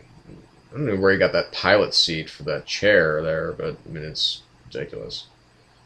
That was a huge report for one murder that is apparently this is the most horrific of deviations of all of the moments in regards to this film and the character of Batman. That as Bruce kind of slowly drifts into this slumber flashback of he and his parents slow-mo exiting the Monarch Theater after seeing a film. And they're enjoying the popcorn, and Mom's wearing the pearls, and everything seems so happy and gay. Now again, they seem to just be walking down the street. Now, why the wealthiest people in Gotham either couldn't get a driver or couldn't call a taxi. It's obviously cold, you can see their breath. Yeah, let's cut down this alley, we're all having a good time. So, there's nobody else around. This is, admittedly, what we would assume is probably a pretty busy city, as they keep saying, but nobody's ever out on the street except when everything is already going on. Except when people are needed to be part of the background. And they're going to steal these pearls, and here we have again, you ever dance with the devil in the pale moonlight? Ah, my God, it's Jack Napier. Jack Napier killed my parents. Not Joe Chill. Apparently it's the freaky brother of Jude Law, is the young Jack Napier.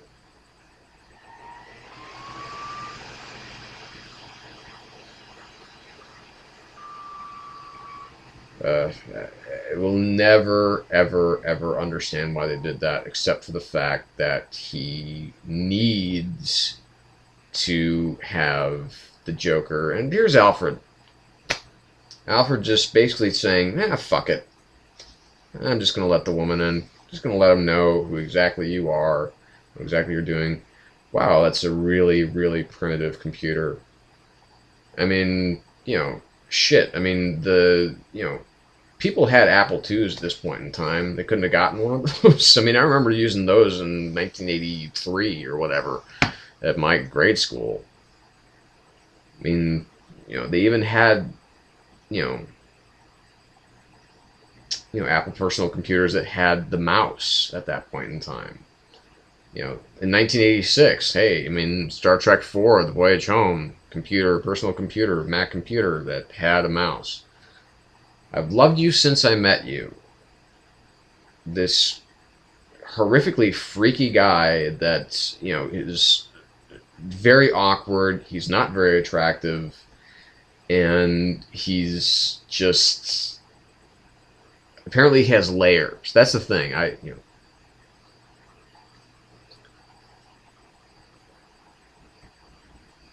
And again, it's just, I mean, I could appreciate just trying, that they tried to sidestep some things, cut some corners here and there, but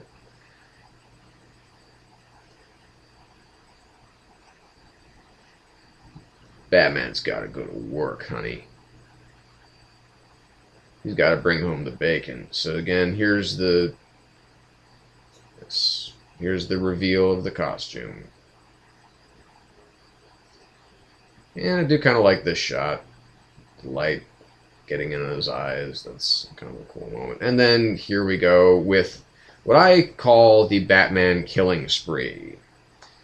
It's basically, he just goes on this kind of psychotic rampage. Yeah. That's so fucking stupid. I mean, the, shooting, exactly, the line that just, allows the car to drive right under. And I just think some of these people are getting killed by some of these. Here come the bombs that should, by all accounts, blow the living hell out of the Batmobile. And somehow that thing is still able to drive away after dropping those huge bombs and then just resting right by them. And so yes, every member of the Joker organization, whatever you want to call it, his organization that was in that place is now screaming, burning alive, and hopefully Jack is too. And there's some sped up film. Oof. And, we have this model exploding in the background. And a very obvious model of a helicopter. And boy, I'm pissed. Again, this... And here come the balloons. Send in the clowns, everybody. And here's another Prince song. Hey, let's go check it out.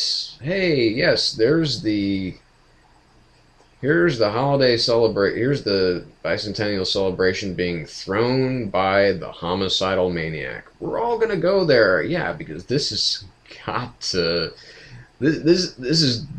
to be the person that you can trust to put on a parade that won't try to massacre as many people as is possible.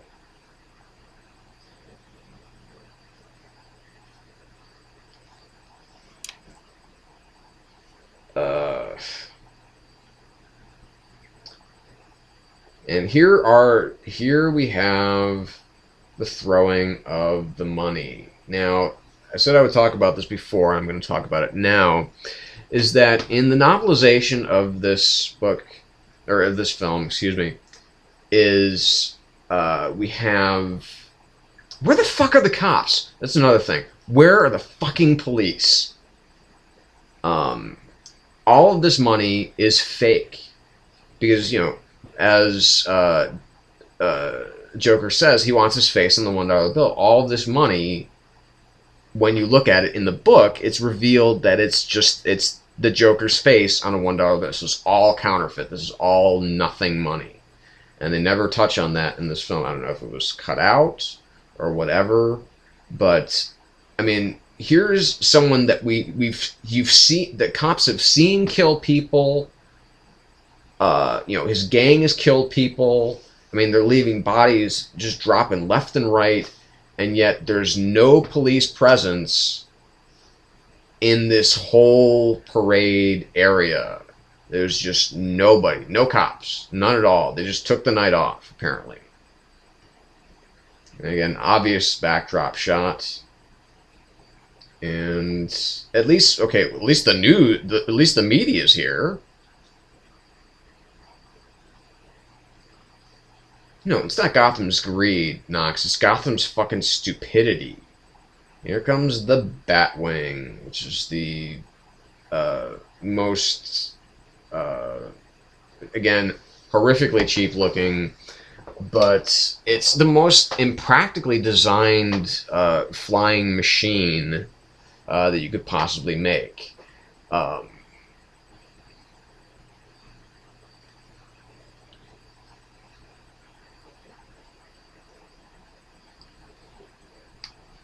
I mean, again, this could have some more significance because, yes, it is endemic of, you know, the greed in society. You know, people would actually risk death to come out to try and get money. But even so,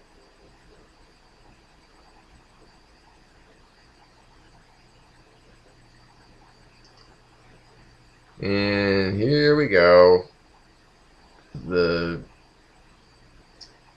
And Joker isn't even going to have it be a surprise. He's just going to announce to everybody that he's going to massacre them. Again, there could be a statement made here, at least, you know, again, with the offer of this money, and that's why everybody's leaving, you know, that's why everybody's come, and, you know, so on and so forth. And, you know, but the fact that everybody's actually continuing to stay,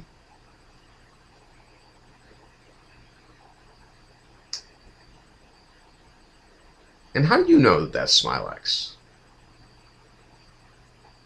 Seriously, Vicky, how do you know that's Smilex gas?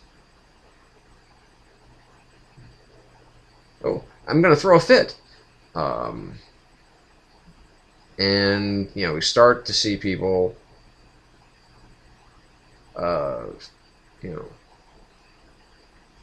know, so there's a corpse right there, and he's just running around. You know, he's the only citizen that's trying to do the right thing here. Knox, he's a good fella. And again, obviously a model, you know, because even just the way that the head turns looks like it's stop motion animation. And again, this whole design of this sequence just, you know, it's just basically the impressive gadgetry. Not how well can I fight crime, but just look at how cool my jet is. It looks like a big bat signal.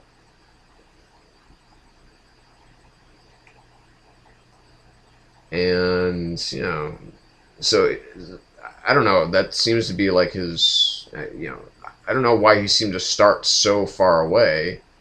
And Vicky's just going to start to run over everybody who's actually still there. Knox jumps on. And for whatever reason, gets a pretty soft landing in on some garbage, but still is knocked unconscious. I mean, you can see there's feathers. And here comes the device that really has literally no purpose other than to snag these balloons.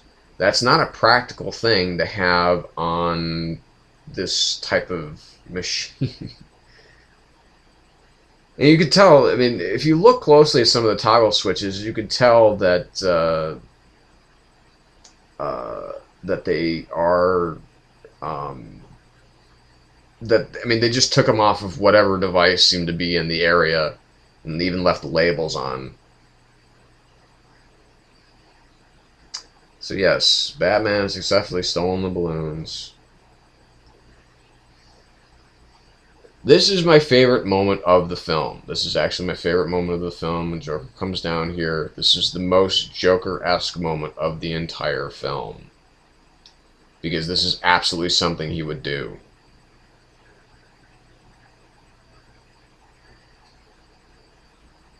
Ask Bob for the gun. Kill Bob. That is a very, very Joker-esque thing to do. And now he wants everybody to leave. Everybody who was planning on massacring, get out of here. And again, Monarch Theater, because it's the only set that they have. City Hall, everything takes place in the same, like, 2-block radius. Now, this, I understand why they did it, but what is the purpose of this, of doing that? Now here we get to the, again, the massacring, and here's a bad cut here. You see the guns pop out. Yep, there's the volume button, the button that says volume.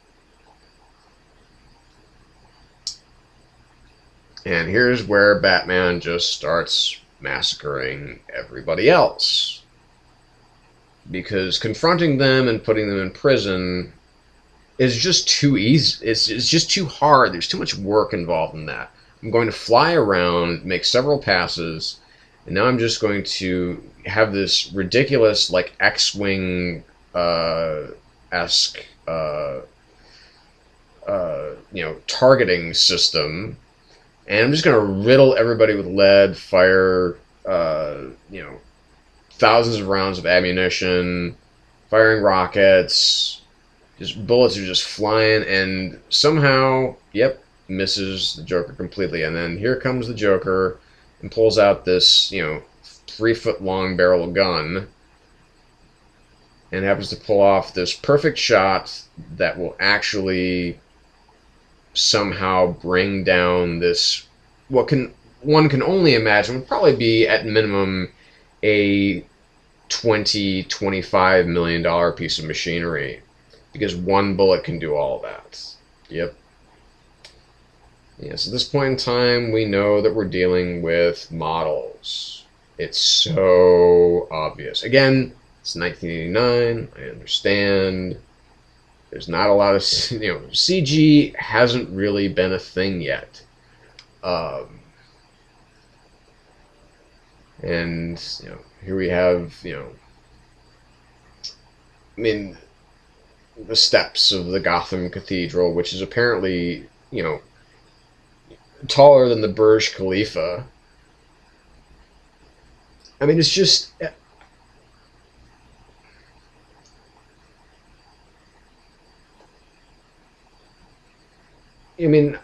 okay. I'm not going to just... No, I am going to get into it. The practicality of having this, 3-foot-long barreled gun. He's going to stick that down the front of his pants. He's not going to be able to move one leg. He's not going to be able to bend one leg. And obviously, we've seen him do it. We saw him do it several times during that whole ridiculous, that whole ridiculous parade sequence. And here's Batman. He's just been hiding under the shrapnel of his shredded $25, million flying machine. And yes, we're going to walk up the, stairs of what seems to be the tallest structure in all of Gotham. We're going to walk up at least, I would say probably at least 80 floors on this thing. Maybe it's smaller than that, but whatever. Then we have it's a telescopic gun, apparently, and it can be retracted. And there's Batman just, kind of collapsing into uh, the pews, and again, I understand that they are trying for this. Now they're into kind of this, the 1700s Hunchback of Notre Dame, kind of gothic sensibility with this, ascending up this, stone and, this stone cathedral that's, and, Batman's movements. Let's talk about Batman's movements for a little while. Obviously, this is very RoboCop-esque. I mean, everything is, nothing is a natural movement to, this. It's all, everything is just, and here come the cops. Here they are. Here they all are, finally. After all the shit has gone down, their 911 response time is what? Probably about 15, 20 minutes. No wonder the city's overrun with crime. The police are completely and totally fucking incompetent in Gotham City. No wonder they end up needing Batman. Because he's the only one, apparently, that can do anything about crime. And they don't even care if he's killing them or not. So what if he's just a vigilante, a murderous vigilante? As long as he can wipe some of the scum off the streets, bully for him. I mean, I can't imagine this as being a cathedral that anyone would ever actually go to. And we get the acid squirting flower again. So it's again, like I said, the devil, is also in the details here. But there are details that, again, indicate that someone somewhere wanted to make a pretty smart film. And here we have the collapsing of the bell that blocks apparently the only entrance into the cathedral. And the only person that actually tries to move it is an 80-year-old man. Okay, he's not 80. He's maybe 65. But, I mean, come on. Nobody there tries to help him out. They're just like, yeah, we're just standing around here. We can't apparently do anything. We're young and virile, and you're an old man.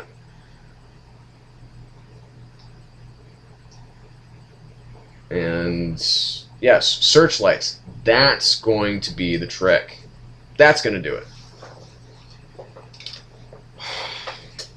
And again, we have these horribly animated searchlights. And here's Batman. Finally got to the top. It's interesting that nobody's winded or kind of feeling weak. I can imagine Batman not feeling weak, but I mean, Joker and Vicky Vale, apparently, they don't seem to be very tired. And here we have this awful final scene. I mean, it is just, everything is wrong with it. Everything is wrong with it. It's dark, it's dank, there's nothing interesting happening here. And here's the super flipping guy that has the blades strapped to his legs, where apparently Batman has this device that is only good for this one thing, the nut shot. That's it. That's all that device does. It's not for any kind of other use. It is literally only for if someone's flying at you through the air with knives strapped to their legs. I have this thing on my hand that will extend, and here's the guy that just jumps. Can't even hit Batman and take him through the floor with him. He just misses entirely, and Batman just completely unaware that he's there. And here comes the true badass, the guy that is going to kick Batman's ever-loving ass. At least he gets a good kick in. And he can dodge. Okay, so he can apparently move.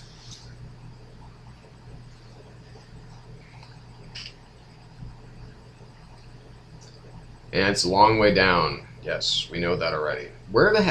How did this guy lose Batman? I mean, it's a pretty wide open area. And here comes another unwarranted scream from Kim Basinger. I mean, she's not even looking. She wasn't even looking when he pulled the trigger, so why would she panic? Why isn't she struggling with all of her might to get free of this?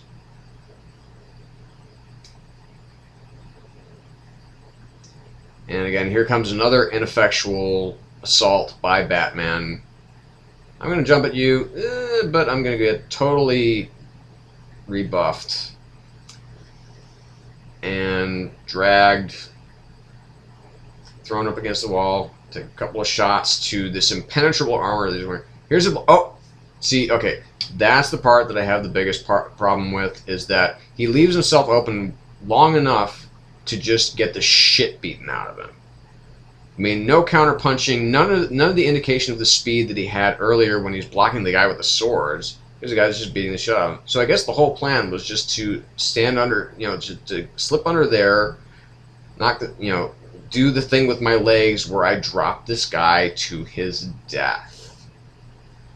Again, Batman, unrepentant, unremorseful, gleeful killer. Well, not gleeful, because he is eternally morose, but he obviously has no guilt pangs whatsoever about killing dozens of people. Again, just another indication that yes, Tim Burton, Sam Hamm, they don't have a fucking clue as to what Batman is actually really about.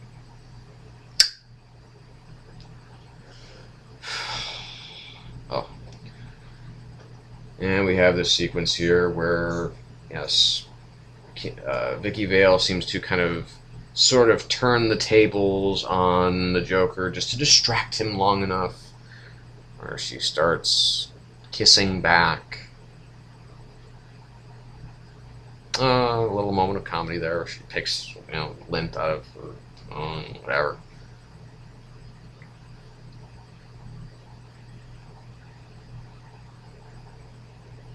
Again, this seems totally plausible that this is something that she would do in that moment. It looks like she was about to drop him a blowjob. But anyway, here comes the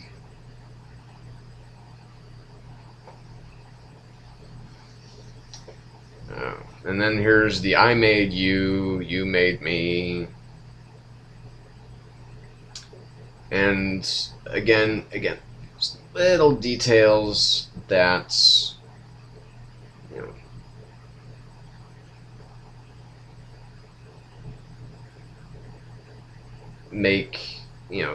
make certain elements of this film likable. Spitting out the chattering teeth, blood on them. It's kind of a neat moment. Again, yes, someone who actually does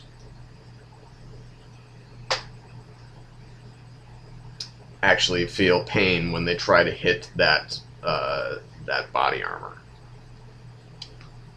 So apparently now Joker also knows that he is Bruce Wayne.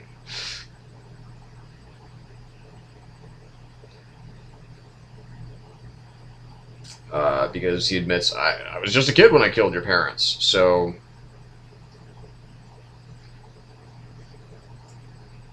again, yes, this must be the largest structure in Gotham City, because they look to be hanging at least about 80 feet in the air.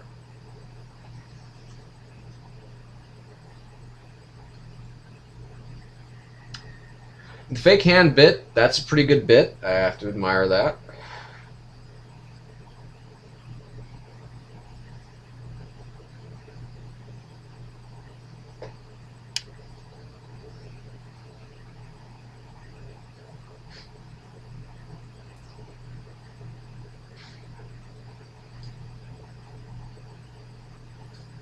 And Batman still kind of trying to figure out what the hell he's going to do next. He's got no backup plan for this one.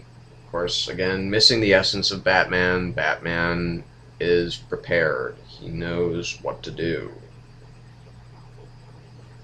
And we have Jack cavorting like an idiot. And again, here's this horrible, like, remote-controlled model of this. I mean, it looks. I mean, there are effects that are in Star Wars that was made 12 years before this film came out that look better than this film.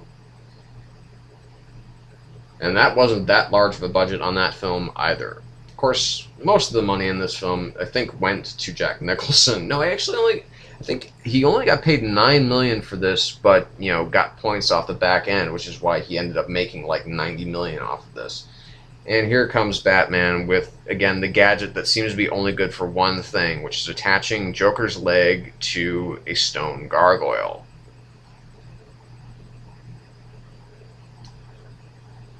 And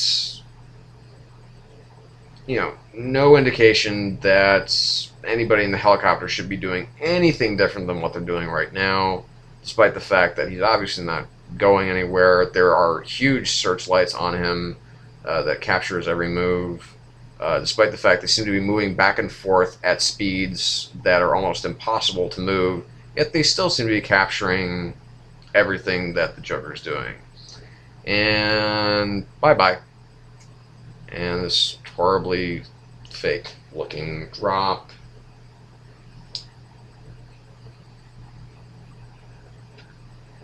To the Joker's death. And then here comes the drop by Batman and Vicky.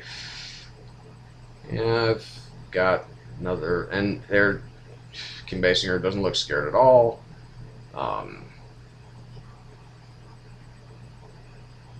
And whoop, there's a bad green screen. And they still seem to be hanging about at least 150 feet in the air after that long fall. How are they going to get up or down from that? And here's this moment of the Joker's death where you have this weird laughing box that's still going off, which again is kind of a neat Joker moment, but the fact that he's actually like embedded into the pavement, but has like maybe the tiniest bit of blood.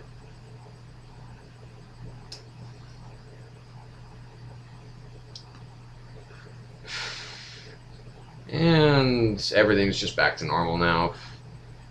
The police have rounded up all the Joker's men. What police? You mean the 18 cops that are behind you? Because those are apparently the only police that actually work the streets in Gotham City. And here comes the finale for Knox and Vicky. And oh, you're so sweet.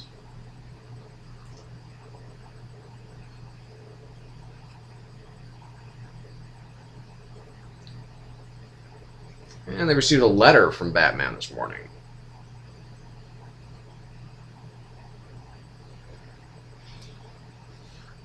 Gotham has earned a rest from crime. Again, this is the corniest speech that Batman could have written. The forces of evil should rise again. And here comes the unveiling of the bat signal.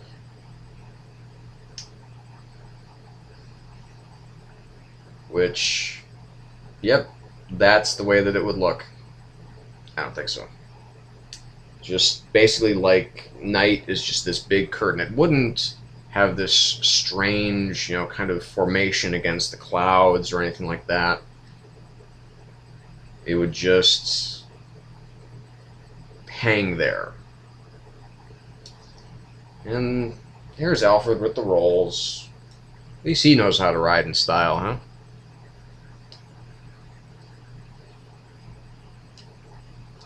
Yeah, tonight's a little celebratory because all the criminals are in jail. Most of them are dead.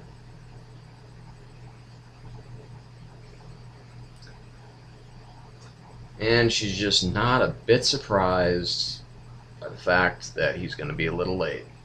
Because he's out he must be fighting crime, right? So here we have this faux crane shot that, you know, just tracks up and up and up and up to the heights of the spires of Gotham, and this triumphant music comes to a grand crescendo, and we see Batman just standing there looking at the bat signal. Very impressionistic. He's not out fighting crime or anything like that, he's just standing there. Fade to black, and the movie, thank God, is over. I can't believe I've actually sat through this for you people. Oh my God, what a piece of shit. I mean, it's just... I think I've really said it all. I don't think anything else really needs to be said. Other than, to be perfectly honest, this will be the last time that I will ever watch this film from beginning to end, and hopefully many of you can say the same after you listen to this commentary track. So, for those of you who have actually bothered to tune into this, from the bottom of my heart, I appreciate the fact that you stuck with me for this insanity that I've just done. Maybe someday we'll do another film, a better film, in which I will say good things about it. Whether or not you think that's fun or not, it's going to be up to you. But for right now, I'm going to stop and erase this chunk of shit from my DVR system and get on with the rest of my life, because I never have to see that again for any reason whatsoever. Basically, if there's one rule that you can take away from this film, if there's one lesson, I should say, that you can take away from Tim Burton's Batman, is that if there's ever an example of a way not to make a superhero film, I'm sure there are others. Like, I've never seen Steel, you know, the Shaquille O'Neal, where he plays John Henry Irons. I've seen a lot. I mean, I've seen a lot of superhero movies. I've seen most of them. Not all, but most. And this is an example, this is probably the best example that I can think of that people have seen in the millions. Millions upon millions of people have seen this movie. And, you know, Jack Nicholson is still cashing checks on this, which is one of the reasons I still think that we should boycott every Jack Nicholson film from here on out. And it's not only because of this film, but because Jack Nicholson is basically just kind of cashing in on the fact that he is Jack Nicholson, and that he has nothing really to offer anybody anymore. Although About Schmidt was actually pretty good, so that's it. We're done with this commentary track. I hope that you have enjoyed it as much as it pained me to sit through it. I did it for you, my viewers, my listeners. So, again, take away from this what you will. I hope that you had fun listening. I, again, had fun ripping on it. And, you know, again, in watching it, little details that do work. Little scenes that do work, but only just enough to stop this film. Well, actually, it's the scenes that work that actually, like I said, they indicate that somewhere there's a good version of this film that was made then. I'm not talking about, you know, obviously there is a good version of this story, which is in Chris Nolan's, you know, Dark Knight trilogy.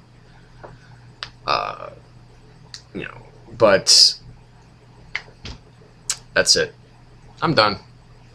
So, again, thank you for tuning in. Really appreciate it. You know, I don't expect this to get a whole lot of views. For those of you who own it, I'm sorry that I'm essentially shitting all over your, a film that you must like if you actually own it.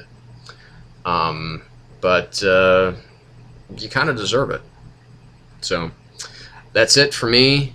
Thank you for watching / listening. I'm James Donnelly from the Shadow Gallery, reminding you, as always, to stay in the shadows.